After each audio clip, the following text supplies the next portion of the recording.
મિત્રો જય દાદા દ્વારકાધીશ, જય માં ભવાની. કેમ છો બધા? મજામાં? મિત્રો આજે આપણે વાત કરવી છે લાગણી. મિત્રો લાગણી એટલે શું? મિત્રો લાગણી એટલે તમારા પ્રત્યે કોઈને અંદરથી પોતીકું હોય, તમારા પ્રત્યે ભાવ પ્રેમ હોય, તમારા પ્રત્યે એને કંઈક અંદરથી વિશેષ ખેંચાણ હોય, તમારા પ્રત્યે એને કંઈક કરી છૂટવાની જીવનની અંદર તમન્ના હોય, તમારા માટે સર્વત્ર પોતે કઈ રીતે તમારું સારું કરી શકે, સારું બતાવી શકે અને સતત તમારા પ્રત્યે જેને ખેંચાણ હોય, આને લાગણી ભાવ કહેવાય. આ મિત્રો લાગણી ભાવ જે છે ને એ જીવનની અંદર એવું એક પાસું છે કે પ્રત્યક્ષના જીવનની અંદર આવું વ્યક્તિત્વ, આવા વ્યક્તિઓ નથી મળતા. ભગવાનની કૃપા હોય, ભગવાનની કંઈક એવી સારી ઈચ્છા હોય, તમારા પ્રત્યે જન્મો જન્મના ઋણના બંધન હોય, તમારા પ્રત્યે એને કંઈક વિશેષ અંદરથી એવું થતું હોય કે હું જે કરું છું એ કરું છું એથી કઈ રીતે વિશેષ આ વ્યક્તિને માટે કરી શકું, આવું સતત એને થતું હોય. તમારી વ્યવહારિક, વૈચારિક, બૌદ્ધિક અને સર્વત્ર જગ્યાએ, સર્વત્ર વિષયમાં તમને સતત આ વ્યક્તિ સાથ આપતું હોય અને એ વ્યક્તિ એના માટે ન કરતા તમારા માટે કરતું હોય, ઘસાઈ જતું હોય, આને લાગણી કહેવાય. મિત્રો આવી પવિત્ર ભાવના જીવનની અંદર તમને ક્યાંયથી, કોઈ પણ સમાજમાંથી, કોઈ પણ વર્ણમાંથી આવી વ્યક્તિત્વ, આવો માણસ, આવો મિત્ર, આવું લાગણીશીલ તમારા જન્મો જન્મના કર્મના કારણે મળે છે. તમારા સત્કાર્ય હોય, ગત જન્મના તમારા કઈક ઋણના બંધન રહી ગયા હોય, તો એ વ્યક્તિ ગમે તે સમાજમાંથી આવીને લાગણીના સ્વરૂપે તમારું આ જે ઋણ બંધન છે એ સારી રીતે ચૂકવે છે. મિત્રો આપણે જીવનમાં જોઈએ છીએ કે આપણે જ્યાં જઈએ ત્યાં આજે સ્વાર્થ વૃત્તિ જ દેખાય છે. સ્વાર્થ સિવાય કશું પણ માણસને ધ્યાનમાં આવતું નથી. કોઈ પણ તમારી સ્થિતિ, તમારી પરિસ્થિતિ, આ બધું વસ્તુ જોવે છે ને તો એમાં એનો કઈ રીતે ફાયદો થઈ શકે, આવું કંઈક હોય, આવું કંઈક અપેક્ષા હોય તો જ માણસ તમારી પાસે આવે છે. અને આવા સમયની અંદર તમારા માટે કંઈક કરી છૂટવાની ભાવના હોય, તમારા માટે કંઈક વિચારવાની, સારું વિચારવાની, સારું આપવાની કઈ ભાવના હોય તો આને મિત્રો લાગણી કહેવાય છે. અને આ ભાગ્યને જ મળે છે. મિત્રો, આજે સમાજની અંદર આપણે જોયું છે ઘણી જગ્યાએ એવા દાખલા હોય છે. સમાજ અલગ છે, પોતાના જે સામાજિક જાતિ અલગ છે, કોઈ જે સંબંધ જે આપણે બાંધીએ છીએ કે આપણા સમાજના સંબંધ એ રીતે બાંધી નથી શકતા એવા સમાજ અલગ અલગ હોય છતાં આજે ઘણી જગ્યાએ તમે જુઓ છો મિત્રો કે એકબીજાના ધંધાથી સંકળાયેલા હોય છે, એકબીજાને મદદરૂપ થાય છે, એકબીજાને જે પોતાનો છે, લોહીનો સંબંધ છે એ સાચવી નથી શકતો એટલા સંબંધ એ સાચવે છે. આવું મિત્રો ક્યારે હોય? તો ભગવાન જ્યારે તમને વિચારવાની સારી ફુરસત આપે, રાત્રે સૂતા હોય, સુમસાન રાત હોય, ચારે બાજુ આમ ટાચણી પડે તો અવાજ આવે એવું વાતાવરણ હોય, તમારો પરિવાર સૂતો હોય અને એ મેઘલી રાત જેવી હોય એની અંદર તમે જાગતા હોય, ત્યારે તમારા પરિવારના સામું એકવાર જોઈ અને અંદર ડોકિયું કરજો, અંદર બેઠેલો ભગવાનને પૂછજો, ત્યારે તમને જવાબ આપશે કે જીવનની અંદર લાગણીના સંબંધ છે ને ભાઈ, એ તમારા કર્મના હિસાબે જ મળે છે. ભગવાન રામચંદ્રને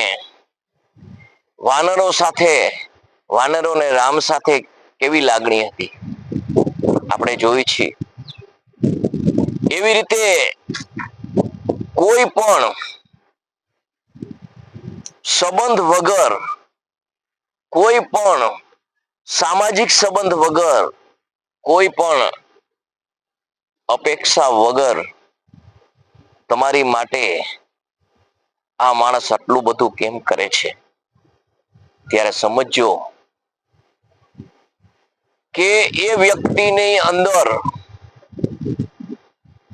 કોઈ જાતિ, કોઈ ધર્મ, કોઈ આપણે મેને તમે બનાવેલી ભિન્ન ભિન્ન જ્ઞાતિ આવું ન જોતા એમાં ભગવાનની દ્રષ્ટિ જોજો. મારું ને તમારું સર્જનહાર એક ભગવાન છે, એ નાતે આપણે ભાઈ છીએ અને એ નાતે જ મને ઈશ્વરે મારો આ ભાઈ દેવી ભાઈ બનાવીને મોકલ્યો છે અને એ મારા માટે આટલું બધું કરે છે.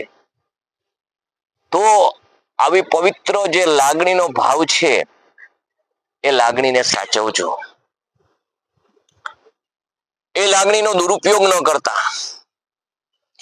એ લાગણીને ક્યારેક તમે એવી સ્થિતિ હોય ત્યારે એવું ન સમજતા કે મારી પાસે કંઈક છે અને મારી પાસે આવી કંઈક એને અપેક્ષા છે એટલે આવું કરે છે.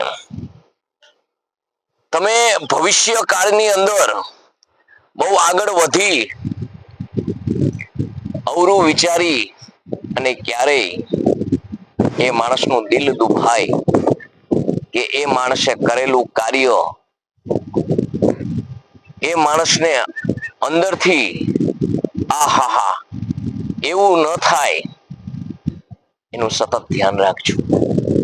કારણ કે લાગણીશીલ માણસ છે ને એના માટે હું એક તમને વાત કરું છું મિત્રો, કે સગા છે ને આપણા એ કોઈ દી વાલા નથી હોતા અને વાલા હોય છે ને ભાઈ એ કોઈ દી સગા નથી હોતા.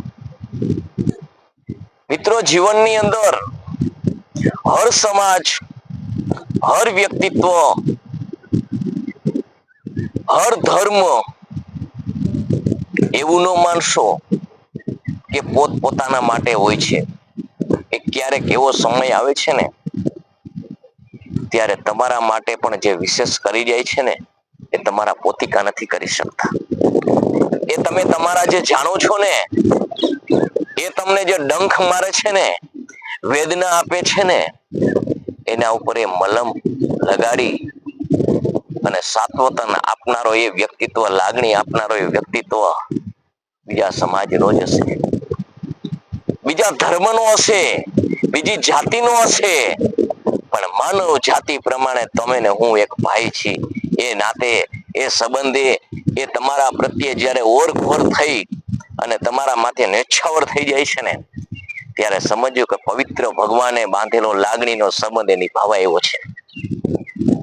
એના લાગણીના સંબંધને ઠેસ ન લાગે એનું ખાસ ધ્યાન રાખજો, નિભાવી લેજો. પરંપરાગત તમારા પરિવારને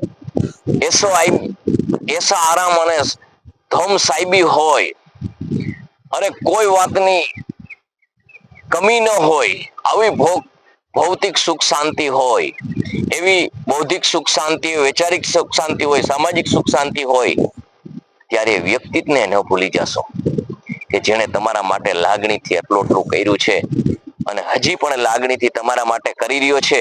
પણ જયારે તમારો એવો સમય આવે છે ત્યારે તમને ધીરે ધીરે ધીરે એના પ્રત્યેથી ધ્યાન ઓછું થતું જાય છે, પણ એ વ્યક્તિ તો તમારા માટે હતો એવો જ છે.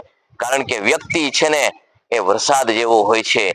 વરસાદ જે કોઈનું ખરાબ નથી કરતો, સારું જ કરે છે, પણ તમારી સ્થિતિ પ્રમાણે તમે કોઈ પણ વસ્તુ સાચવી ન શકો. તમારી સ્થિતિ પ્રમાણે તમે તમારી મર્યાદામાં ના રહો અને તમારો જો બગાડ થતો હોય તો એ ભૂલ તમારી છે. કારણ કે વરસાદ પડે એટલે તો ઉગે જ છે. એ મારવા નથી આવતો, ઉગારવા આવે છે. એટલે એવું સમજજો. એટલે આજે સંબંધ ટકાવવા માટે તમારે આ પેઢી પાસે તમારા પરિવારને સાથે બેસાડી થોડો ટાઈમ આપી અને એને સમજાવજો કે આ વ્યક્તિત્વ એ આપણા માટે આટલું આટલું કર્યું છે. આનો જિંદગી ભર ગુણ ન ભૂલતા. આનો સદગુણ, આનો લાગણીનો એવો આપણા પ્રત્યે ગુણ હતો કે જ્યારે ચારે બાજુથી આપણે જાકારો હતો ને ત્યારે અહીંયા મીઠો આવકારો મળ્યો હતો. અહીંયા મીઠો આધાર મળ્યો હતો, આશરો મળ્યો હતો. તો મિત્રો, આ લાગણીના સંબંધ જે છે ને એ ભગવાન બાંધે છે.